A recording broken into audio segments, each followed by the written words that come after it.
27일 주일에 주시는 하나님의 말씀은 시편 118편 22절 23절입니다. 건축자가 버린 돌이 집 모퉁이의 머릿돌이 되었나니 이는 여호와께서 행하신 것이요 우리 눈에 기이한 바로다. 아멘. 저는 오늘 머릿돌 대신 예수님 이런 제목으로 말씀을 나누겠습니다. 머릿돌은 토대를 이루는 큰 돌들 가운데 하나를 뜻합니다. 아치나 둥근 천장을 지탱하는 정수리 부분에 놓인 돌을 쐐깃돌이라고 하는데 쐐깃돌도 머릿돌과 같은 의미로 사용이 됩니다. 우리가 믿는 예수님은 하나님 백성에 의해서 버려지는 고통을 당했습니다. 하나님은 버려진 돌이 된 예수님을 다시 취해서 하나님의 집에 머릿돌이 되게 하셨습니다.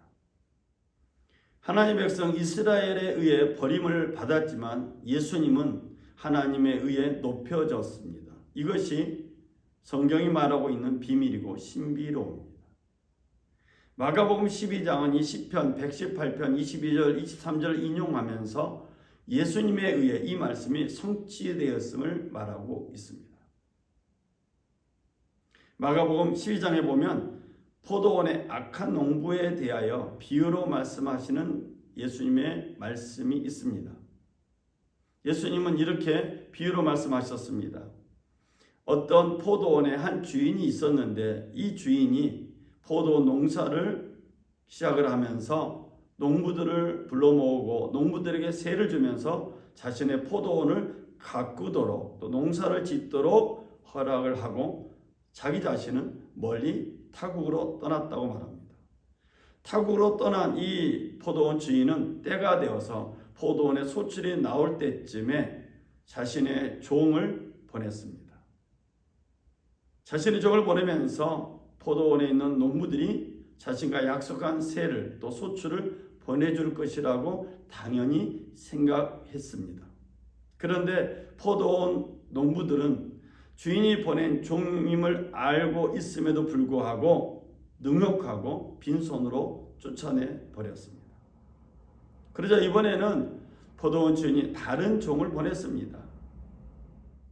포도원 주인이 보낸 종이 도착하자 포도원이 약한 농부들은 이번에는 이 종의 머리에 상처를 내고 욕을 하며 쫓아냈습니다. 포도원의 주인은 다른 종을 보냈습니다. 그랬더니 포도원의 농부들은 주인이 보낸 종들을 잡아서 때리고 죽이기까지 하였습니다. 이제 포도원 주인에게는 보낼 사람이 딱 한 사람이 있는데 그는 자신의 아들이었습니다. 포도원 주인은 자기 아들을 이 악한 포도원 농부들에게 보내면 아무리 악한 농부라 할지라도 자신의 아들 때문이라도 자기에게 소출을 보내줄 것이라 기대했던 것 같습니다. 포도원 주인은 내 아들을 전대하리라 라고 기대했던 것입니다. 그러나 포도원에 있는 농부들은 포도원 주인의 아들이 왔음에도 불구하고 그들은 이렇게 서로 말합니다. 이는 상속자니 죽이자. 그러면 그 유산이 우리의 것이 될 것이다. 그리고 이들은 함께 포도원 주인의 아들을 잡아서 때려서 죽이고 포도원 밖에 버렸습니다. 이 끔찍한 악한 포도원 농부의 비유를 통해서 우리는 어떤 생각을 하고 있습니까? 이 비유 속에서 우리가 깨닫게 되는 것은 하나님의 백성이라고 해서 즉 하나님의 선민이라고 해서 하나님을 소유할 수 없다는 것입니다. 하나님은 이스라엘의 하나님만 되는 것이 아니라 이스라엘이라는 이름을 가지고 있는 사람들에게만 묶여있는 하나님이 아니라는 것을 예수님은 비유를 통해서 말씀하고 있습니다. 그리고 이 비유는 악한 농부들에 대한 이 비유는 이스라엘 즉 하나님의 백성에 대한 엄중한 결산이 있을 것을 말씀하고 있습니다. 하나님은 이해할 수 없는 인내심을 가지고 자기의 종들을 하나님의 백성들에게 보냈습니다. 이해할 수 없는 인내심을 가지고 자신의 종들을 보내면서 수많은 예언들을 하나님의 백성들에게 전했습니다. 너희 조상들이 이집트 땅에서 나온 그날부터 오늘까지 내가 너희에게 내 종 예언자들을 날마다 부지런히 보냈다. 그러나 그들은 내 말을 듣지 않고 귀를 기울이지도 않았으며 오히려 목을 곧게 세웠다. 그들은 그들의 조상들보다 더 죄악을 저질렀다. 하나님은 자신의 종 예언자들을 자신의 백성들에게 보냈습니다. 그리고 이 예언자들의 말을 통해서 하나님과 언약을 맺은 백성답게 자기 백성들이 삶 속에서 열매 맺기를 기대했습니다. 결과는 어떻습니까? 하나님의 기대와 반대로 간 게 현실이었습니다. 오늘 우리 그리스도인들의 모습, 한국 그리스도인들의 모습은 마치 악한 농부와 같다는 생각이 들기도 합니다. 세계 곳곳에서 나타나는 기근, 홍수, 지진, 그리고 전쟁들. 또 우리나라에서는 무고한 사람들의 희생, 탐욕으로 뻔뻔한 사람들의 행복, 그리고 거짓 정에 침묵하는 많은 그리스도인들. 이런 답답한 모습들이 보입니다. 포도원 주인의 아들인 것을 알면서도 주인의 아들을 죽이는 사람들. 그들이 누굽니까? 그들의 모습 속에 우리의 모습은 있지 않습니까? 스가랴는 우리의 심장을 찌르는 말씀을 하고 있습니다. 너희가 걸어온 길을 잘 생각해보라. 너희가 많이 심었지만 조금밖에 거두지 못하고 먹어도 배부르지 않고 마셔도 만족하지 못하고 입어도 따뜻하지 않으며 일꾼이 품삯을 벌어도 구멍난 주머니에 넣는 격이 됐다. 포도원의 악한 농부의 비유를 통해서 우리는 깨닫게 됩니다. 하나님의 말씀을 듣고도 행하지 않으면 포도원의 악한 농부와 같이 악을 행할 수 있다는 것입니다. 한국교회를 향해서 이 마가복음 12장과 시편 118편 22절 23절은 우리에게 경고하고 있습니다. 한국교회여, 한국의 그리스도인들이여, 하나님이 너희 편이라고 착각하지 말라고 경고한 것 같습니다. 하나님이 우리 편이 되려면 우리 교회의 바탕이 예수님이어야 합니다. 우리의 삶의 기본이 예수님이어야 하고 예수님의 가르침 위에 우리의 삶이 세워지고 예수의 말씀 위에 교회가 세워져야 할 것입니다. 예수님은 이 포도원 비유를 통해서 버린 돌이 하나님의 머릿돌이 되셨다라고 시편 118편을 인용하면서 자신이 교회의 머릿돌이 되었음을 말씀하고 있습니다. 너는 내가 사랑하는 아들이다. 내가 너를 무척 기뻐한다. 예수님께서 요단강에서 요한에게 침례를 받은 후에 하늘에서 들려온 소리였습니다. 예수께서 하나님의 사랑하는 아들이라는 사실, 또 하나님이 보내셨다는 사실을 듣고도 사람들은 그 예수님을 자신의 삶의 바탕으로, 근원으로 삼지 않았습니다.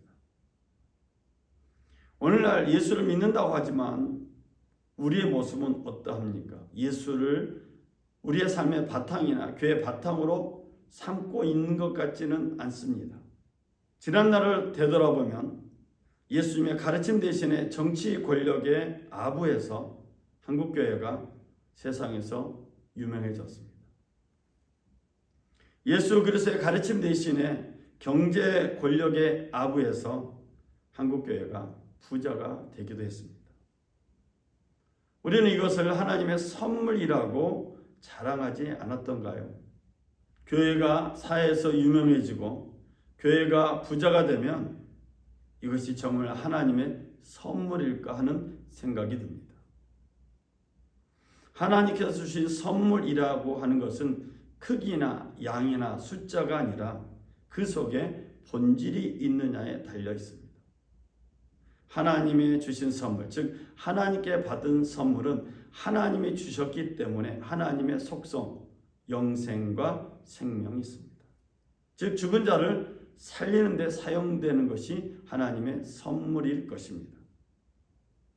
예수님께서 포도원 농부의 비유를 들어서 하나님의 선물은 탐욕이 아니라는 권력이 아니라고 강력히 말씀하시면서 머릿돌 대신 예수님이 하나님의 선물이 될 것이라고 암시하고 있습니다.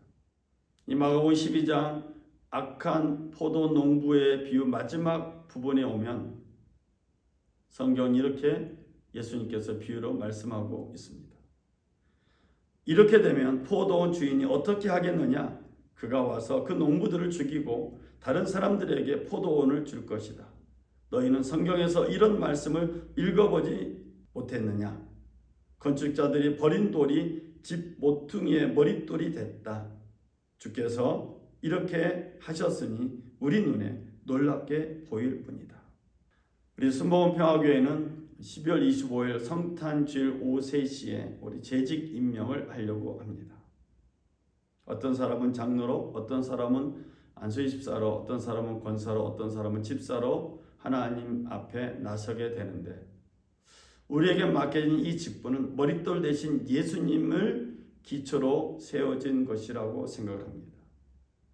우리에게 맡겨진 우리 순복음 평화교회가 예수님께서 머릿돌 되심을 알고 예수님의 가르침에 다시 세워지는 교회, 예수님의 가르침을 바탕으로 다시 서는 성도들로 가득하길 소망합니다.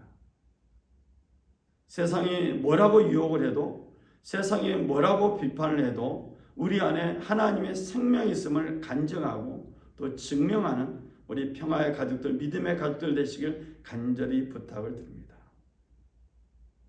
살기 위해서 세상과 타협하기보다는 영생이라는 하나님의 진리 앞에 우리 모든 것을 내려놓고 나아가는 믿음의 가족들 되시길 주의 이름으로 부탁을 드립니다. 기도하겠습니다.